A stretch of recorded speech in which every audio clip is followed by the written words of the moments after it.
Okay, hello. Right, so I've had to get someone else to hold the camera for this because it's a really important message about your balance and your strength. Okay, so some people would say you've got to strengthen some muscles.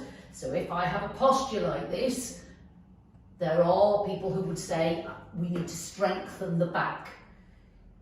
We would be saying we need to help the body to move into optimum position. And if you see here now, I have a curve here, I have a curve in my neck, and this section is curved outwards, and then there's this curve. So we have curve 1, curve 2, curve 3, and curve 4.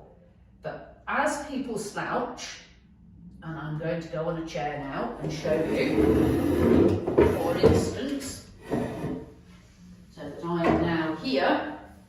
If I am now on a low back sofa, for instance, and I'm thinking I can't rest my head, I will tend to do this. And as I do that, this section is hanging down. And as you can see here, my neck is wrenched forwards. And if I was to stand up like that, and as you see here, I haven't altered my spinal position, I'm now starting to become like this. And I have no centre of gravity. So what will then tend to happen is you will see people tend to do that. Now I have a reasonable centre of gravity, still not a good centre of gravity, but what should happen is I should be, and you will see how much taller I become, here should be straight, here should be curved, my shoulders should be back, and my chin should be level with what's called my sternum, my breastbone.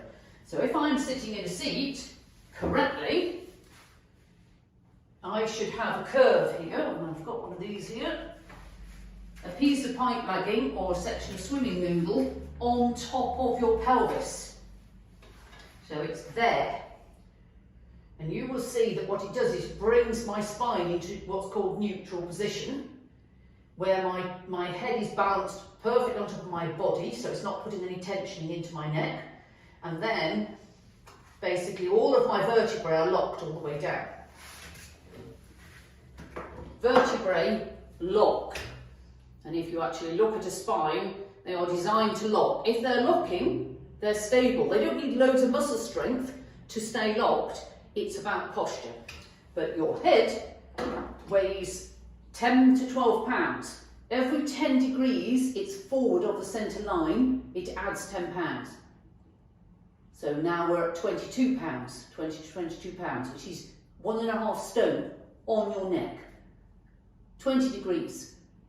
That now is 32 pounds. Between 30 and 32 pounds, that's 2.5 stone hanging on your neck. And gradually, the gravity on you will pull you forward. You will see people who are like this. Okay? So be careful of your spinal posture. Thank you.